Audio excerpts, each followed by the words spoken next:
I heard a very fascinating story about Mother Teresa before she passed away. There was a ravaging tuberculosis epidemic in the village she was supporting. The news that was coming to her was very bad. Many people were tormented. Some people died.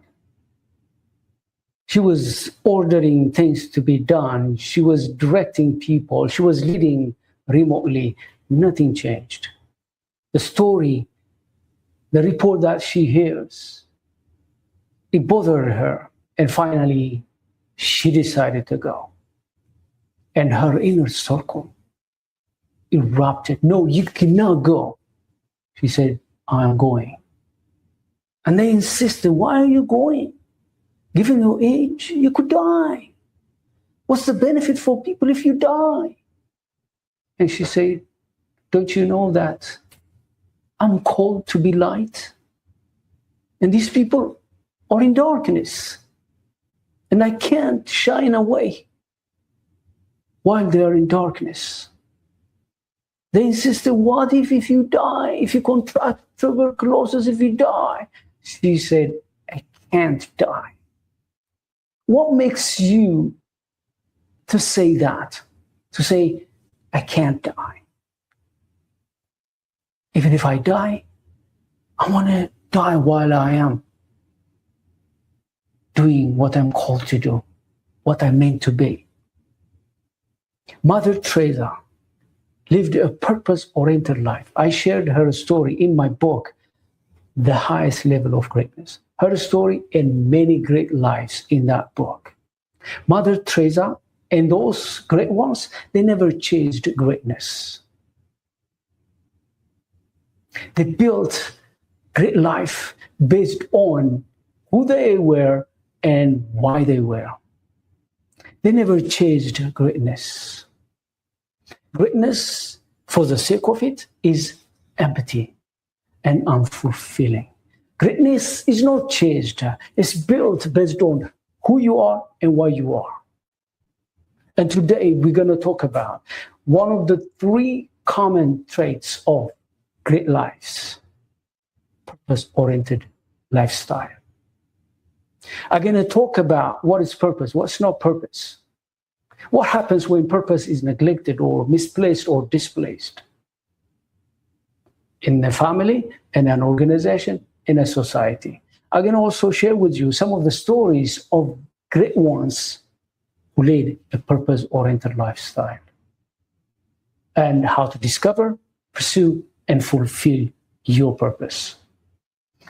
Welcome to the Greatness Hour, where you ignite your purpose, unchain your greatness.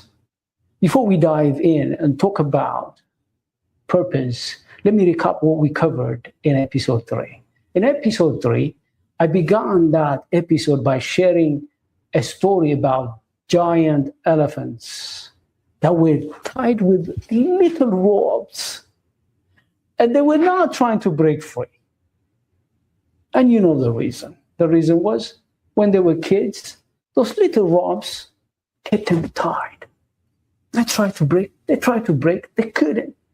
And they developed a psychology that these little ropes, they can tie them down, even if they are today giants, adults.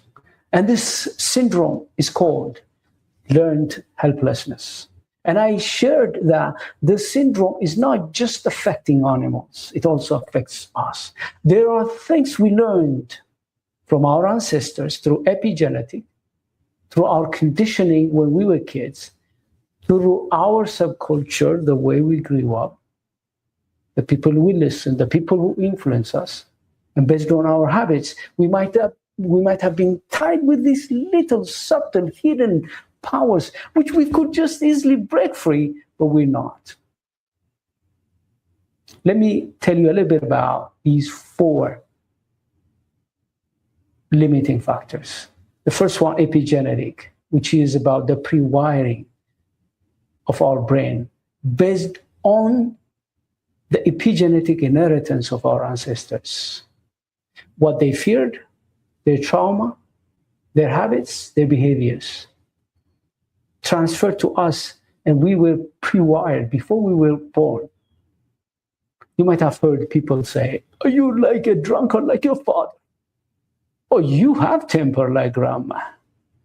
You see, we're not just inheriting the hardcore genetics, the way we look from our ancestors. We also inherited these subtle behaviors, habits, fears. And who knows, you and I might have been still tied down because of the fear, the trauma, the experience, the belief that they had, which may not be relevant today. They may not even exist. Remember the elephants? They could just break free from those little ropes. Of course, the good news I shared was you still have neuroelasticity you could experience, you could practice, which is you can rewrite it, your brain, to break free. The second subtle factor is conditioning, how we built our belief system when we were kids, like 4, 5, 6, 7, 8. That time we were not filtering everything our parents or grandparents or guardians told us. We believed it as if we heard it from God. And today, even if some of them could be obsolete, outdated, irrelevant, they may still be deciding what kind of career we pursue, what kind of life we pursue, what kind of people we want to friend with, whether we venture, whether we take risk or not. We can rewrite our belief systems. That's the good news. The third subtle factor was association. The subculture we are in. The kind of people, the kind of content we take in, the influence that we have had from people we hear, listen. Are they empowering, disempowering? Are they reinforcing our disadvantage, or are they reinforcing our advantage? They could also rewrite whatever advantage that you have from your epigenetic and your conditioning in childhood. They could override for good or bad. And therefore, our associations, we can't outgrow our associations. We are the association that we have. We can't go beyond that. The fourth and the final one was habits. We are creatures of habits. Some habits, they are negligent. They don't impact you. Some habits, they are disempowering. And I shared 4, maybe 5 habits, the great ones, high performers have had.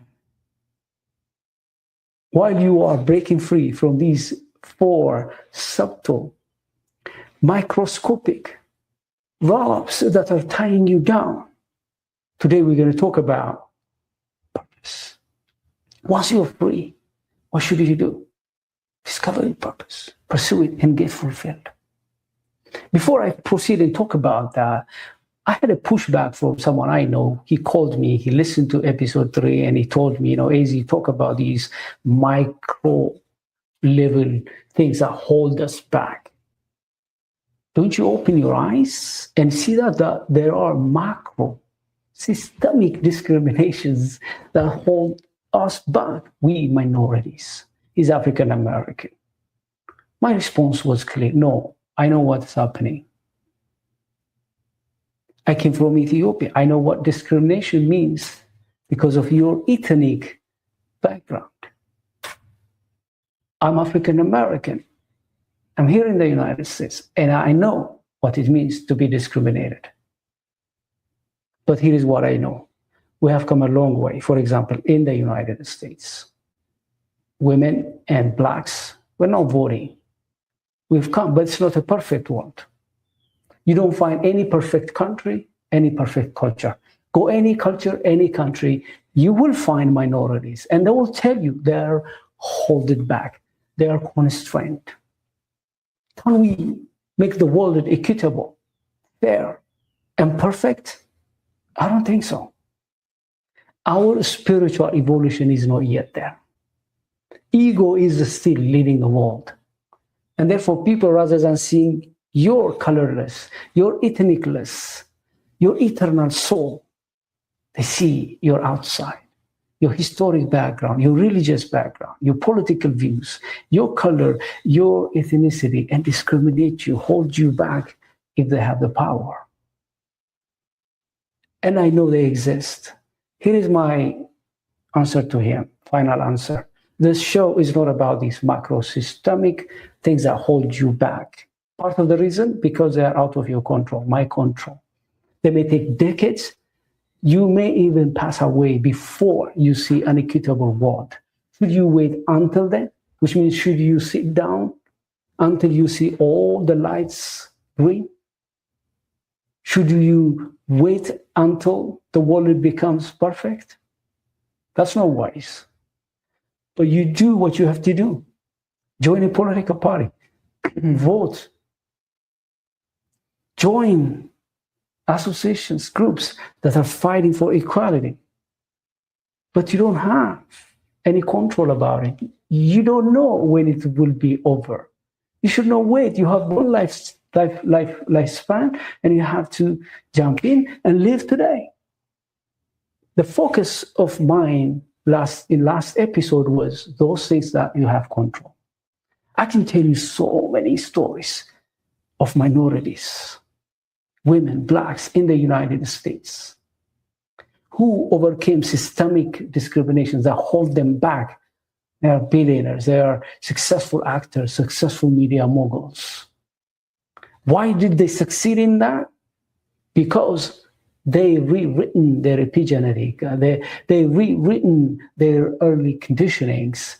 They watch what they hear. They associate with people who are empowering. They have high performance habits, high performer habits. Because they overcome the game within, they could be able to overcome the game on the outside, which means we have to play both games. Contribute our share in our society to have equitable world, but at the same time, we have to liberate ourselves from these subtle, little, microscopic things that are holding us back. These are within our control. They don't cost you millions of dollars to overcome them. You can start today. It's a sad story, one of the darkest moments in American history, but I will share it with you. When Abraham Lincoln proclaimed that slaves can now be free and go wherever they want, many took that news as a good news. They left. Some, they didn't have the money, the resource, they don't know where to go. They stayed. Still some, they were not sure what the master would do if they leave. They were not sure what's going to happen wherever they are heading. They were paralyzed and they stayed. They were free.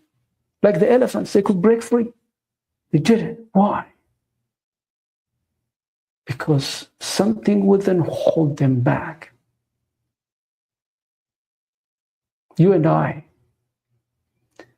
even if the whole world is perfect, we may not be able to break free if we're holding back within. That's why people who win lotteries, they can't keep it because they didn't know how to handle money, how to manage money. They lose it. If I'm not free within, even if I get freedom without, I may not be able to enjoy it. Now let's talk about today, because once we break free from these microscopic, subtle powers that are holding us back, preventing us from becoming who we're meant to be, stopping us from unchaining our greatness from within, let's talk about what we do with our freedom. We lead a purpose-oriented lifestyle.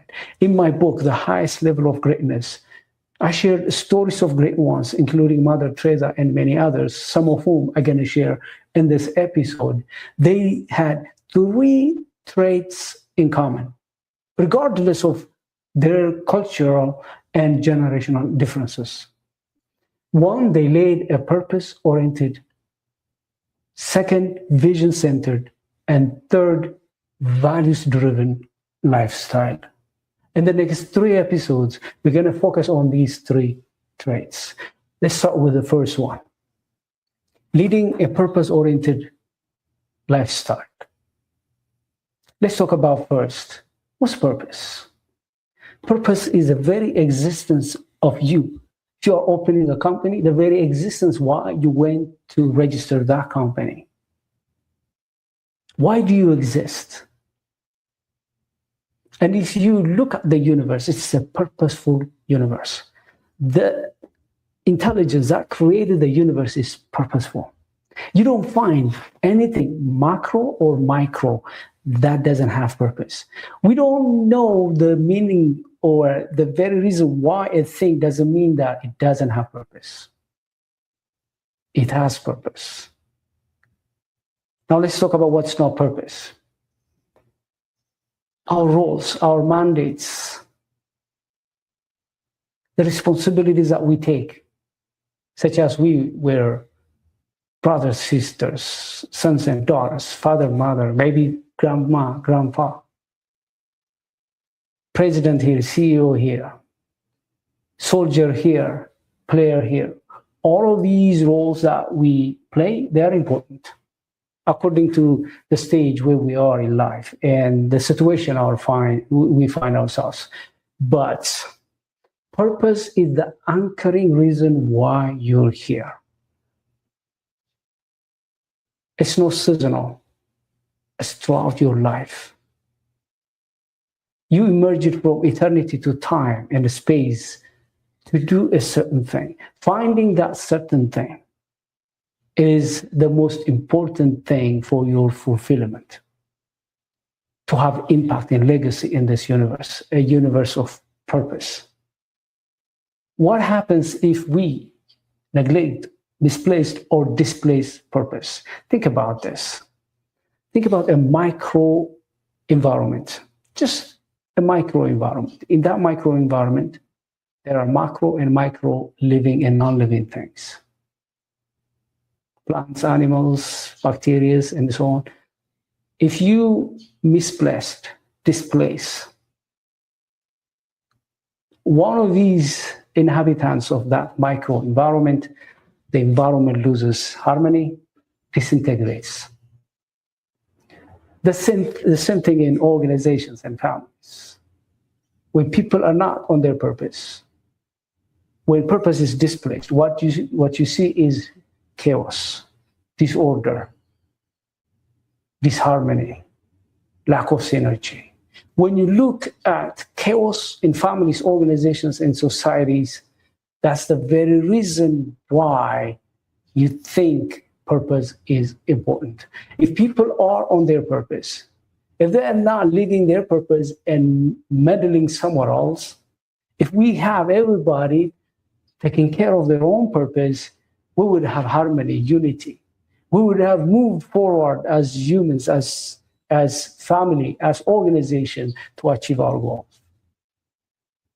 And therefore, the problem that we see in the world, whether disease, poverty, war, whatever, they are because there are people who are supposed to deal with them. They were sent, they're called to handle them, but they're not. Which means if we discover our purpose, play our role in our society, in our family, in our organizations, we could have progress. We could have harmony, unity, and synergy. I had a colleague, and he was very successful in what he does. He was like sick, sometimes bug issues, sometimes mental issues, sometimes gut issues. He have had so many health issues. He goes to the doctors. They take his nothing to do with who I am. That's why I'm experiencing all of these diseases, discomforts. From his voice, I could see that he was feeling good. And he told me, I'm walking away from this profession to pursue this. He called me after a couple of months, and I could tell from his voice. I actually asked him, Looks like you're healed. You say, yeah, I'm healed. Why? Because he decided to walk away from things that he was doing that were nothing to do with his purpose. He went to be at the center of his purpose, and everything aligned. His happiness, his contentment came back, and he became himself again. The question to you and I is, where are we? Are we far away from our purpose? What kind of prices are we paying? Are we contented, happy, even if the circumstances we are in are not good? Because once you discover your purpose, like Mother Teresa, you're not afraid of death. You're not afraid of failure. You're not afraid of embarrassment. You're not afraid of rejections. You're happy for the sake of you being alive and pursuing the very reason why you are here in this generation. Is there anything higher than this? Nothing. Other things will follow you. I can share with you so many great ones that lead a purpose-oriented life, and other things like wealth, fame, recognition followed them. They left a legacy. Today, if I mention their names, you already know who they are. Let me give you some of them and what their purpose was. Let's start with Martin Luther King Jr. His purpose was creating an equitable society where blacks and whites are treated equally based on their content and character. He was willing to die for that purpose. Think about Moses. His purpose was liberating Israelites from Egyptian bondage to Canaan. And he was willing to face Pharaoh, death in his face. Jesus Christ, he said, I have come so that you might have life. And he gave his life to give life for others. Apostle Paul, he said, I've come to preach the gospel of the Son of God. And he was willing to live for that purpose and die for it. Mother Teresa, she was called to be light to God's people. She left Macedonia and went to Calcutta. And she formed an organization today serving millions of people. She was a teenager. The moment she discovered her calling, she left her hometown, went to Calcutta, to the people, destitute people, the people she didn't know.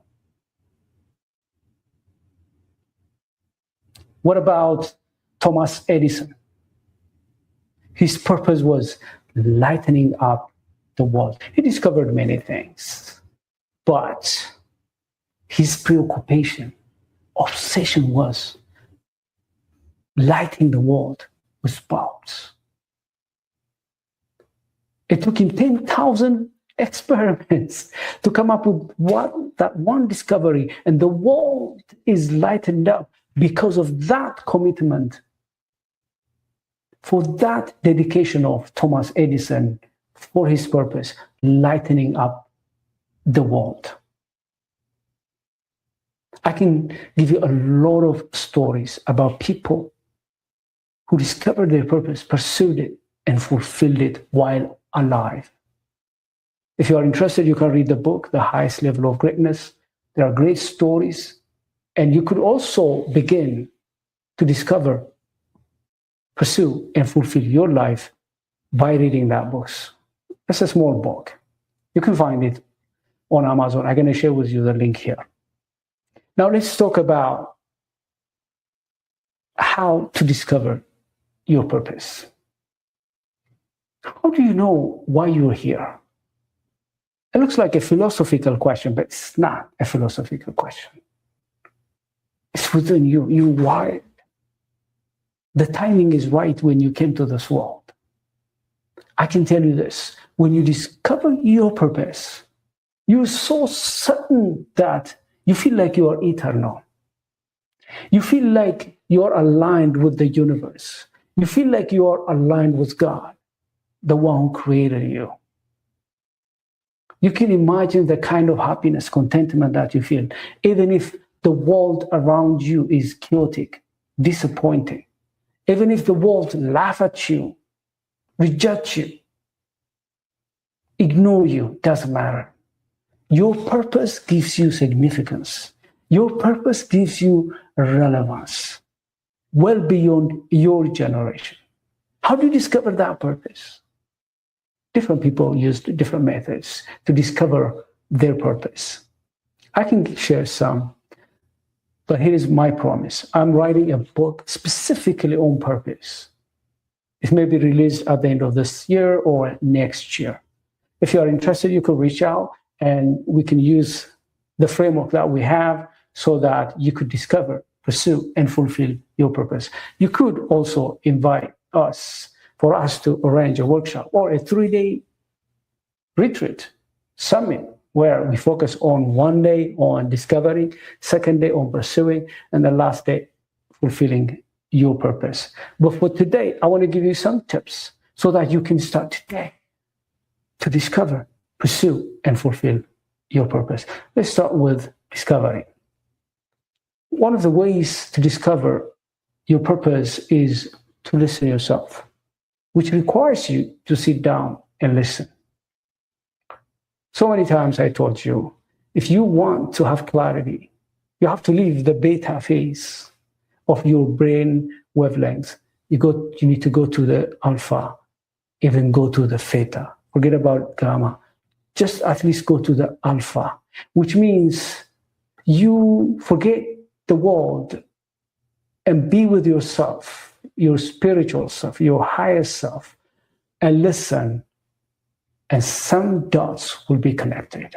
And you will know when those dots are connected.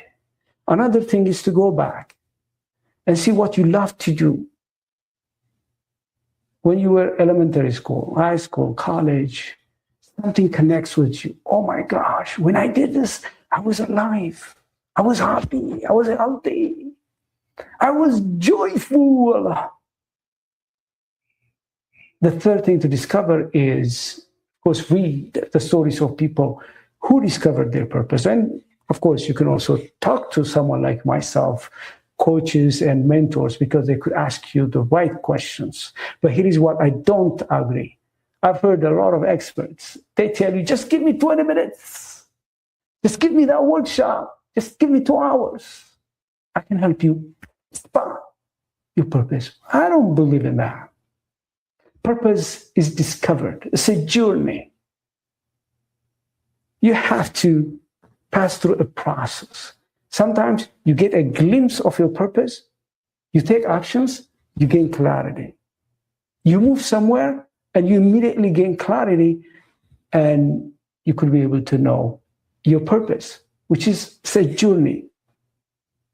You discover one step at a time to finally believe in what your purpose is and to pursue it. Once you discover it, you have to pursue it.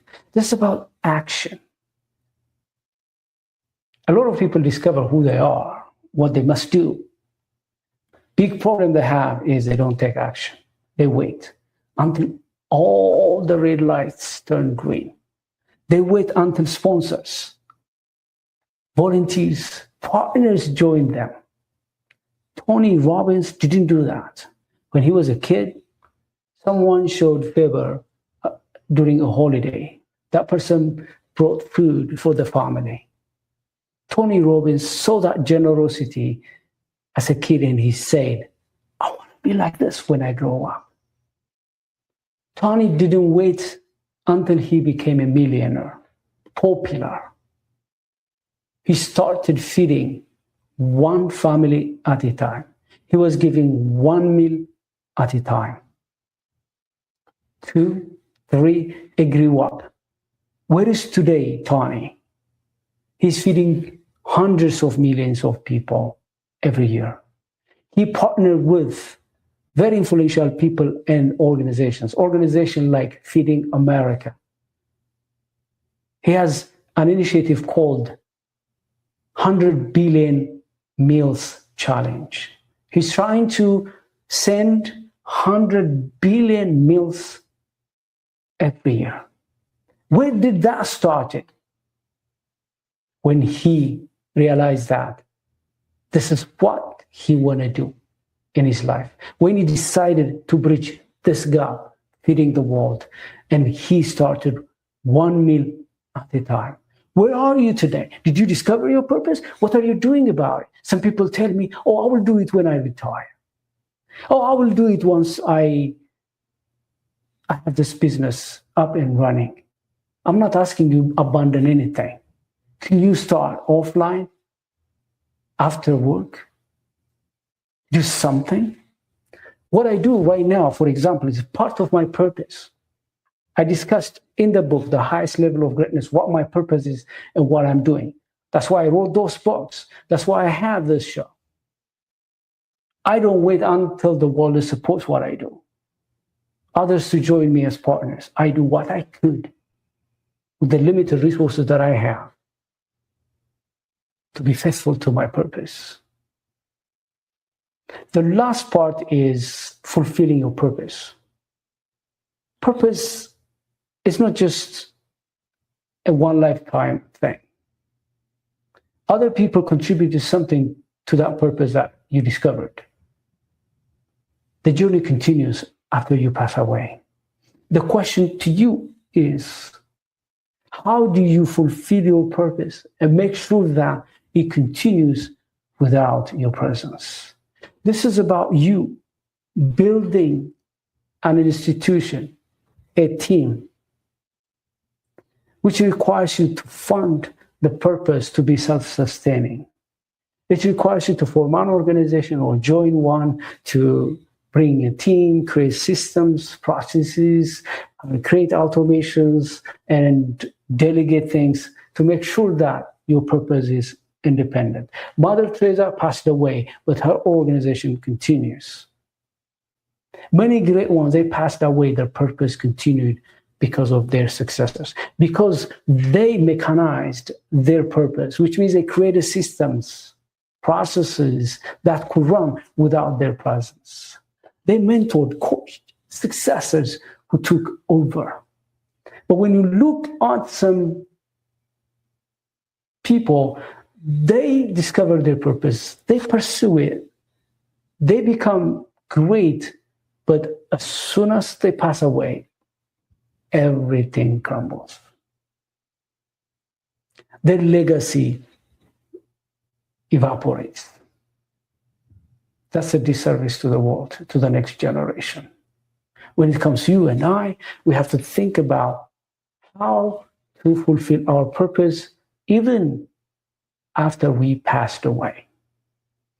In conclusion, we all are created with a purpose in mind.